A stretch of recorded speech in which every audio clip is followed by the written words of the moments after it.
이전교회에서 아동부 사역 외에 이제 교회 문화 사역을 담당하고 있었는데, 그 중에 한 프로그램으로 만들어서 진행했던 것이 1년에 한 번 국내 성지 탐방 행사를 했었습니다. 그래서 대구, 전주, 광주, 순천, 그 다음에 부산에 있는 여러 지역, 그리고 진해와 함양을 엮어서 그렇게 하루 코스로 아이든 어른이든 이제 모이는 대로 교회 버스 한 대에 맞춰서 그 현장에서 우리 역사 속에 하나님 나라의 은혜를 묵상하고 또 그 현장을 보고 오는 그런 프로그램을 진행했는데, 1박 1정으로 서울하고 그 다음에 한 번 더 또 전남 쪽에 있는 신안과 무안 코스를 준비했었는데, 딱 코로나가 와가지고 이제 무산되었어요. 서울에는 개인적으로 찾아갈 기회가 있었지만은 제가 못 가서 아쉬운 게, 전남 신안, 우리 밀양 무안 말고 전남 무안 가까이에 있는 그 신안에 있는 유적지 못 가보고, 그 가까이에 또 영광이라는 곳에 순교자들이 많이 났던 염산교회, 야월교회, 그렇게 엮어서 1박 2일 코스를 짰다가 못 갔던 게 아직도 좀 아쉽습니다. 언젠가는 가보려고 하는데, 여러분, 그 신안이 왜 유명한 곳이냐면, 그곳에 우리가 배워야 할 좋은 믿음의 선배분이 계십니다. 제가 쓴 그 신앙 위인전에도 이분을 넣었는데, 문중경 전도사라고 1891년에 태어나서 이전 사람이니까 학교도 전혀 안 다닌 채로 17살에 결혼을 했어요.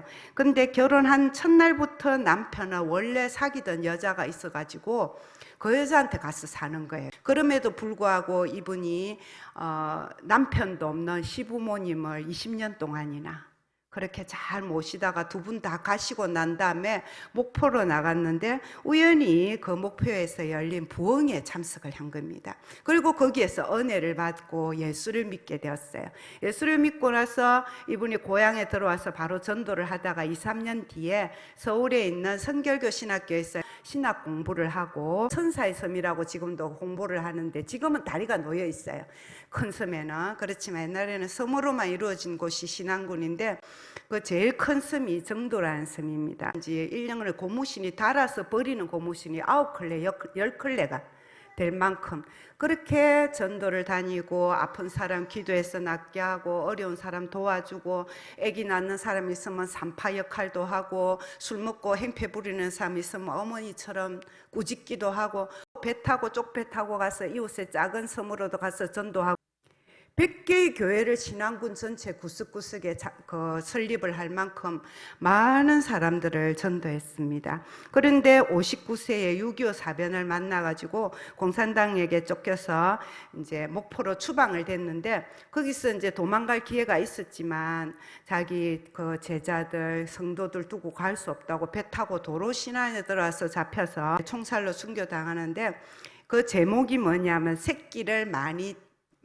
깐 씨암탉이라는 제목이었대요. 공산군들은 당시 어미닭인 이 문전도사님만 죽이면 기독교 세가 약해지고 병아리 같은 성도들 다 신앙이 약해지겠지, 그렇게 생각했지만 이 신안군의 기독교 역사가 얼마나 놀라운지, 그 제일 큰 섬에 약 2,000명이 살았는데요, 90%가 기독교인이에요. 그 섬 안에서 목회자가 159명, 목사전도 장로가 82명이 나왔다고 합니다. 전체 신안군으로 봤어도 1,400명 이상의 목회자들이 그 섬에서 배출이 되었고, 지금 현재도 시간이 많이 지났지만 지금 현재도 신안군이 우리나라 군시 이런 게 통틀어서 복음화율이 가장 높은 섬이라고 합니다. 35% 이상의 기독교율을 차지하는 것이 바로 이 새끼를 많이 깐 문중경 전도사님의 그 씨뿌림, 그 알낳는 그 복음의 역사가 있었기 때문에 오늘날까지도 천사의 섬이 되어 있는 줄 압니다. 이 전도사님 뿐이겠습니까? 오늘 우리 무안교회나 또 우리 한국교회가 이만큼 성장하기까지에는 수많은 하나님의 헌신된 전도자들이, 일꾼들이 그렇게 복음을 들고 하나님의 일을 감당했기 때문에 오늘 이 우리 한국교회, 우리 무안교회가 세워져 있는 줄로 믿습니다. 오늘 우리 다윗의 일생 가운데서 만날 사람은 다윗은 전혀 등장하지 않는 본문을 읽었습니다. 이곳에는 이 문중경 전도사님처럼, 그리고 다윗 일생 초기에 우리가 한번 살펴보았던 지혜로운 여인 아비가일처럼 그 한 사람의 지혜와 용기 때문에 그 공동체, 그가 속한 공동체가 구원받고 살아나는 그런 이야기를 오늘 읽게 되었습니다. 이 여인은 이름도 나오지 않습니다. 다만 아벨성의 지혜로운 여인이었다라고만 전해지고 있는데, 오늘 이 이름 없는 여인의 지혜와 용기가 빛이 나는 이유는, 먼저 이 여인이 등장하기 전에 이름이 있는 사람, 그리고 진짜 지도자의 위치에 있었던 사람이 매우 어리석은 모습을 보여주기 있기 때문에 이 여인의 지혜와 용기가 지도자 이상으로 더 빛이 난다는 거예요. 먼저 보이는 사람이 누구냐면은 세바라는 사람입니다. 이 사람은 이제 이때 이 이야기에 처음 등장하는데 북이스라엘 쪽 사람이었어요. 얼마 전에 우리가 살펴본 대로 다윗의 아들 압살롬이 반역을 일으켜가지고 나라가 이제 뒤숭숭하지 않겠습니까? 반란은 진압이 되었지만 전국이 뒤숭숭하고, 또 그 뒤에 처리하는 과정에서 원래 다윗이 왕으로 먼저 세워졌던 남루자 쪽하고 나중에 남북으로 갈라질 때 북이스라엘로 넘어가게 되는 10지파하고 이게 미묘하게 이 지방색과 지방 이 갈등이 있었어요. 이 세바가 그걸 이용해 가지고 북쪽에 있는 10지파의 사람들을 이제 마음을 움직여서 반란을 일으키게 된 겁니다. 내가 이 기회를 타서 지도자가 되어 봐야 되겠다, 북쪽이라도 내가 왕이 되어야 되겠다 하고 다윗에게 반기를 들었는데, 그러나 그 사람이 뭐 갑자기 일으킨 그 반역이기 때문에 어쩌다가 밀리고 해가지고 그 자기가 거느리던 군사들하고 어디에 들어갔느냐, 바로 오늘 장소인 아벨이라는 성으로 그 안에 들어갔어요. 이 아벨은 북쪽에 있는 납달리 지파에 있는 성이었는데 거리 크진 않지만 그래서 잘 지켜지는 좋은 성이었는데, 있던 아벨 성의 지도자 그 군인들의 총은 없지요. 칼 앞에 엎드려서 이제 벌벌 떨고 있는 그런 상황이, 이 소식이 다윗이 알게 되니까 다윗이 이제 군대를 보내게 됩니다. 이 세바에게서 우리가 배울 수 있는 교훈이 뭐냐면은, 스스로의 판단으로 기회를 참 잘 잡았다. 전국이 어수선할 때 내가 한번 큰 일을 해보리라. 그리고 사람을 모으니까 또 말이 통해요. 일이 잘 되는 것 같아요. 자기의 생각과 자기의 계획과 자기의 뜻과 기회를 잡을 수 있는 자기의 지혜를 가지고 큰 일을 도모하고 일을 처리하고, 또 처음에는 잘 되는 것처럼 보인다 할지라도 그 일이 하나님으로부터 온 것이 아니면, 그것이 진짜 그 나라를 사랑하고 그 백성을 사랑하고 새로운 역사를 이루려는 그런 좋은 뜻에서 시작한 것이 아니면 결국 그 지도자는 좋은 지도자입니까? 나쁜 지도자입니까? 나쁜 지도자가 돼. 왜? 지는 잘 되는 것 같아도 그 주위에 있는 사람들이 힘들어지고 엄한 아벨성에 있는 사람들이 다 죽게 될 위험을 이 사람이 가져오게 된다는 거죠. 그러므로 우리는 스스로 우리 가정과 교회의 좋은 지도자가 되기를, 사회에서도 하나님의 백성다운 좋은 지도자가 되기를 늘 구해야 할 것이고, 또 우리 지역사회나 우리나라에 좋은 지도자가 세워질 수 있도록 우리가 기도하기를 쉬지 말아야 할 것입니다. 다음으로 또 등장하는 인물이 요압입니다. 요압은 다윗이 그 광야 생활할 때부터 늘 곁에서 모셨던 가장 충성스러운 신하였고, 오랫동안 군대 장관으로서의 권력을 가지고 있었던 사람입니다. 충성심이라면 남부럽지 않은 사람이었죠. 그래서 오늘도 이 세바의 반란을 진압하기 위한 지휘자로 와 있습니다. 안에 아벨성을 둘러쌀 수 있는 토성을 쌓아서 이제 그 넘어가기만 하면 아벨성을 점령할 수 있는, 승리할 수 있는 깃털을 다 잡아놓은 사람이 이 요압이었어요. 그러나 이 요압은 그 충성심과 그 열정은 굉장한 사람이었는데, 우리가 이 사무엘서의 이야기를 읽어보면 성품이 좀 그래요. 어떤 성품이었냐면 자기가 가진 목적을 이루기 위해서는 자비가 없어요.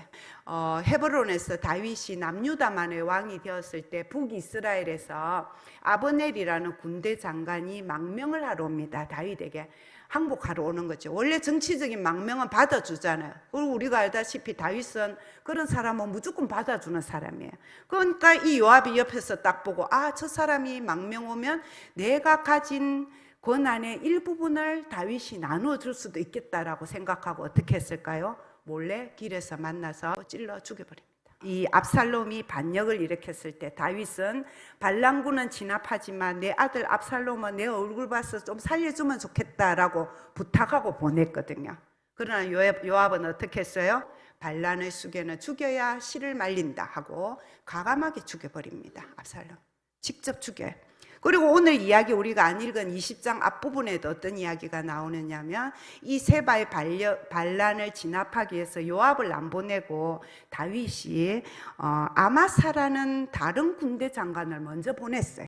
그러니까 요압이 그게 또 기분이 좋아요, 안 좋아요? 또 기분이 나빴어요. 자기가 할 일을 남에게 준다라고 생각하는 거예요. 이 뒤따라와서 아마사를 만나서 또 어떻게 했을까요? 죽여버립니다. 이 요압은 다윗에게는 정말 충성된 군대 장관이었지만 자기의 권력을 지키기 위해서는 그 주위에 다른 사람을 두지 않는 자비 없는 그런 성향의 사람이었는데 지금 이 아벨성의 세바의 반란을 진압하기 위해서도 이 반란군을 진압하는 이 목적만 이루면 된다라는 생각이 있지, 이 아벨성 백성들이 이 전쟁 때문에 다치고 죽을 수 있다라는 생각은 할까요, 안 할까요? 전혀 염두에 두지 않고 있는 거예요. 요압이 보여주는 교훈은 무엇입니까? 우리가 스스로는 나름대로 내가 우리 교회에서 나만큼 열심히 하는 사람 없지, 그래서 이런 일들로 내가 봉사하고 있지.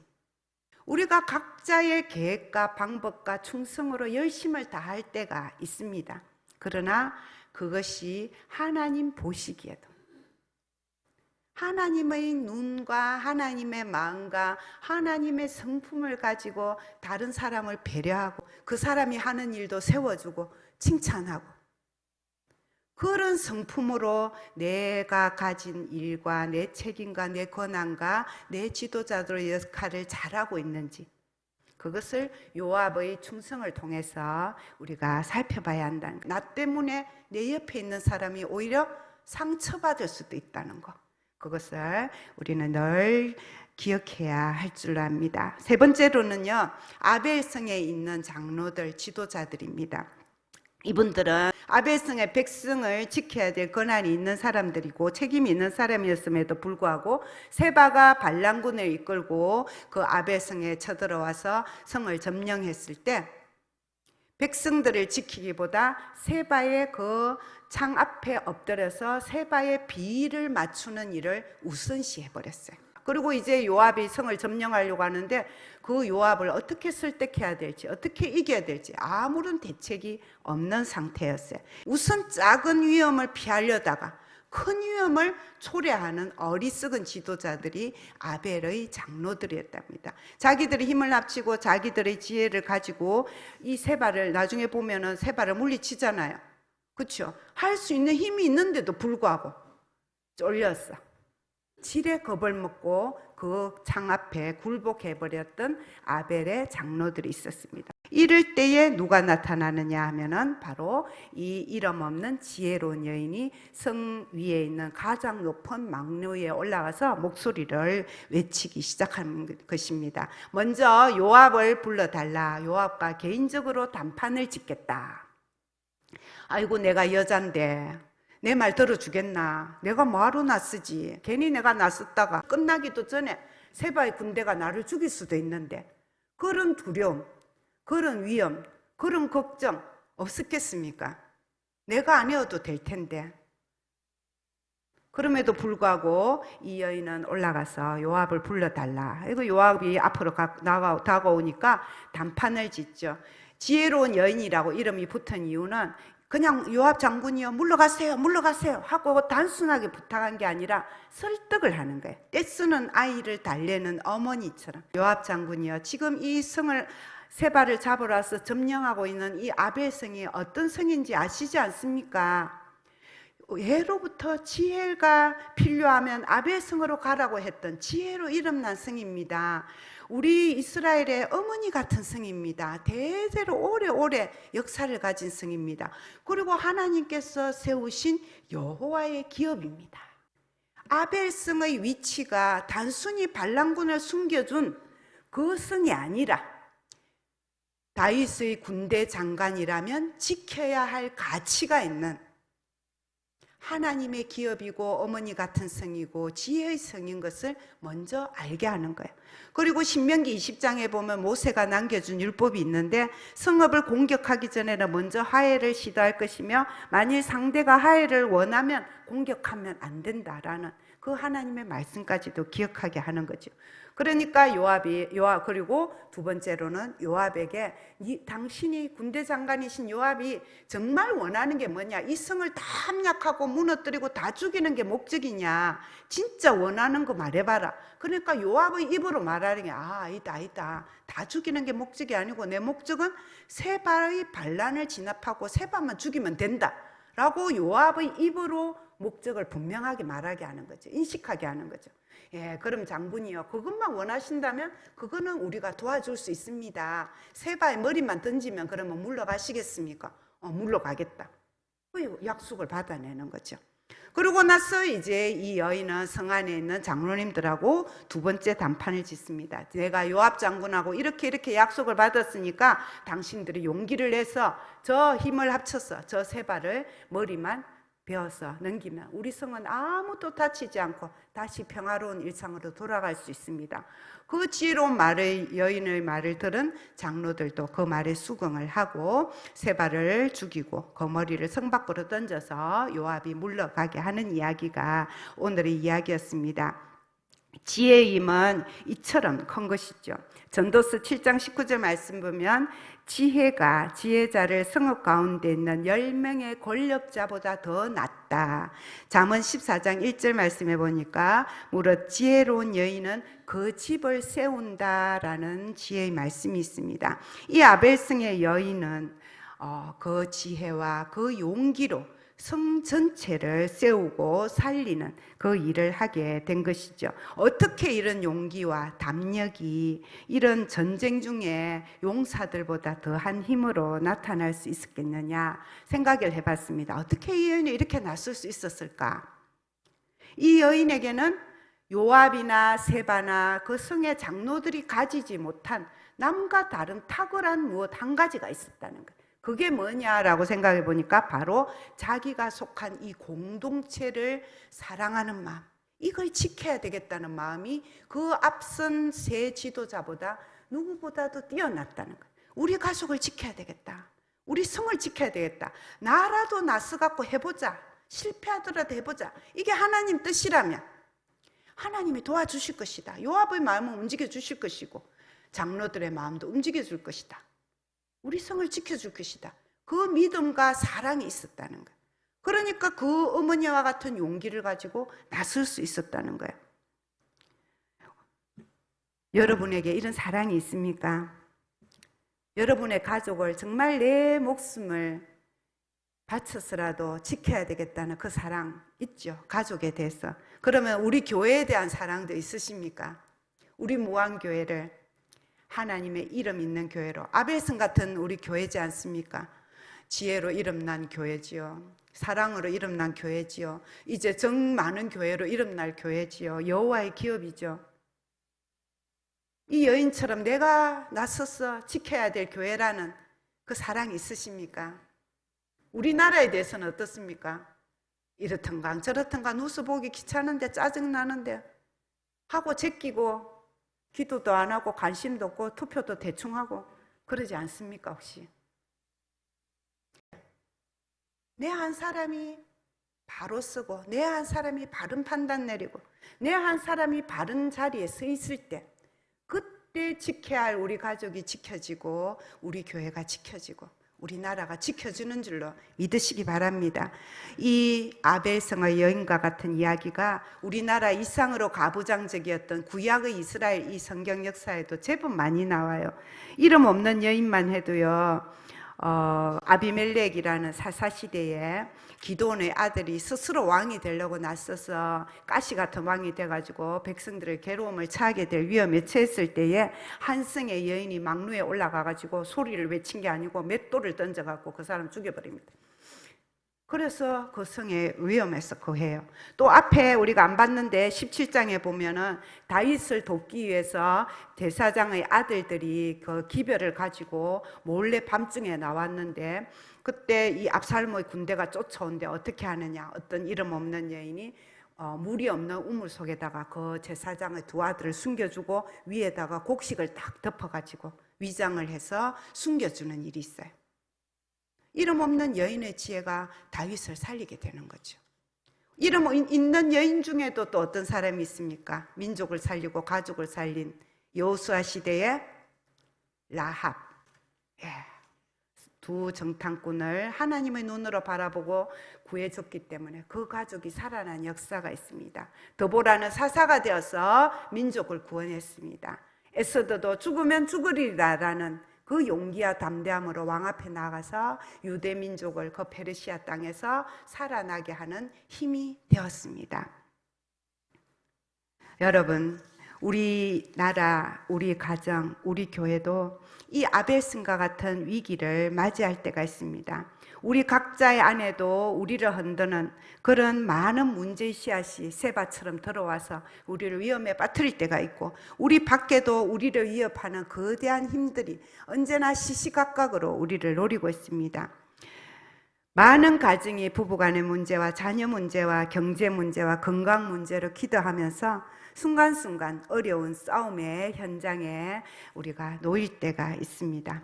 오늘 한국교회는 어떻습니까? 안으로는 하나님의 마음을 아프게 하는 그런 답답하게 하는 문제들이 또아리를 털고 나타나고, 또 밖으로는 원수의 공격과 또 사이비와 이단과 또 무종교 시대의 그런 문화가 우리 기독교회의 이런 확장과 복음의 역사를 위협하고 있습니다. 우리나라 역시 아벨슨과 같은 모습으로 지금 진행되어 가고 있습니다. 그러나 여러분, 저와 여러분이 있어서 우리는 걱정하지 않고 오늘 이 예배당 문을 나서고 기도하며 나설 수 있기를 바랍니다. 수탉이 울면 뭐가 옵니까?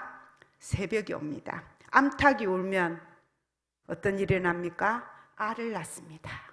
수탉도 울어야 되고 암탉도 울어야 됩니다. 너무 소극적으로, 너무 내가 힘없다고, 내가 할 거 없다고, 나이 들었다고, 내가 뭐 하겠나, 그런 사람이 아니라, 이 이름 없는 여인도 필요할 때 나서서 용기를 내고 지혜를 내는데, 저와 여러분은 하나님의 자녀답게 지혜를 내고 판단하고 민첩할 때 민첩하고 용기 낼 때 용기를 내어서 우리나라와 우리 가정과 우리 교회를 살리는 최후의 보루가 저와 여러분이 되도록 적은 일에서부터 충성하는 그런 하나님의 도구가 되는 그 은혜를 잊기를 축원합니다. 아멘.